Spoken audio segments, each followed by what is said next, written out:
جميل بايك يعلن الحرب على إقليم كردستان. خلال تصريحين له بمناسبة أعياد نوروز عام 22 أعلن جميل بايك الحرب على إقليم كردستان، فقال بصريح العبارة: لن تتأسس وحدة وطنية مع الحزب الديمقراطي الكردستاني بادكا خلال مناسبة نوروز المبارك، والتي تعتبر يوم الوحدة الوطنية بالنسبة للكرد، يوم تمتين الأخوة وتصعيد النضال والمقاومة ضد الأعداء المحتلين. وعوض تقديم تهانيه للشعب الكردي، نافث بايك سمومه وأحقاده من خلال تصريحين مليئين بالعداوة والكراهية، حيث صرح في تسجيلين مصورين أعدا لإحياء ومباركة عيد نوروز بفرانكفورت الألمانية وقنديل. صرح بإعلان الحرب على إقليم كردستان وإشعال فتيل الاقتتال الداخلي في البيت الكردي، ووجه الكرد لإراقة دماء بعضهم البعض. وكانت رسالته مؤشرا على استعدادهم لتنفيذ هجمات عدوانية ضد كيان إقليم كردستان. فقال باي خلال تسجيله المصور بمناسبة أعياد نوروز بمدينة فرانكفورت الألمانية: كما أنه يبدو بأن هذا العام سيكون عاما صعبا،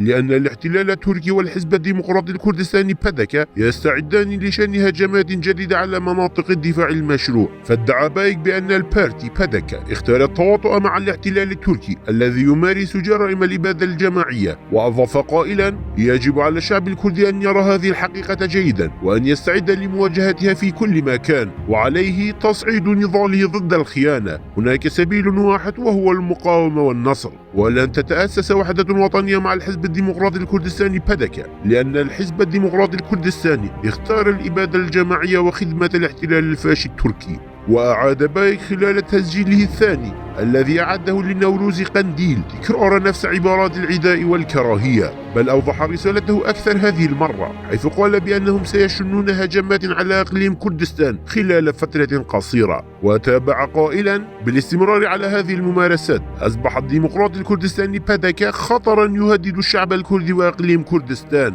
والحقيقة التي تضمنتها تصريحات بايك العدائية تجسدت في تزامن الدقيق مع الهجمات الإرهابية الوحشية للدولة الإيرانية على عاصمة إقليم كردستان أربيل. فهذه المواقف الوحشية إنما تثبت وبشكل قطعي وجود مخطط عدواني مشترك بين الباكيكا وإيران، كما أن هذا التنسيق الدقيق يكشف بوضوح أن القضية ليست قضية عداوة البارتي، بل هي أكبر من هذا بكثير، فهي استهداف لكيان إقليم كردستان والقضاء عليه. استهداف الديمقراطي الكردستاني استهداف لكيان إقليم كردستان في الصميم. مهما حاولت الباكيكا من إبداء سياسات إيران المعادية للكرد وكأنها خلافات داخلية بين الكرد فلن تبلغ مرامها، فأي هجوم على الديمقراطي الكردستاني إنما هو بمثابة هجوم على وجود الكرد وكردستان. فوضع قوة مثل البارتي والتي أسست تراث البيشمركياتي في خانة العدو ووصفها بعدو الشعب الكردي ليس مخطط الباكيكا في الوقت الراهن، بل كان مخطط الإمبريالية والمحتلين الغزاة منذ عقود من الزمن. فالديمقراطي الكردستاني نموذج ريادي للأحزاب والتنظيمات والحركات الكردستانية في الثورات والانتفاضات ضد الغزاة المحتلين في كافة أجزاء كردستان الأربعة. فعداء الكرد ليس مخطط الباكيكا، بل هو مخطط المحتلي وغاصبي كردستان. فنضال البارتي محرك النضال والمقاومة الكردستانية، ولهذا دائما ما نصب أعداء الكرد ومحتلي كردستان العداء المقيت للبارتي حتى دول الاحتلال التي تبدي صداقتها الوهمية للكرد. لهذا فمهما حاول قيادي الباكيكا جميل بايك أن يوهم أن المستهدف من الهجوم هو الديمقراطي الكردستاني، إلا أن ما لا يخالطه شكوك أن هذا جزء من مؤامرة المحتلين تجاه إقليم كردستان، تلك البقعة المحررة من كردستان والتي أرغت المحتلين وأرغمتهم على أن لا يدخروا جهدا لمحاولة تدمير هذا الكيان والقضاء عليه.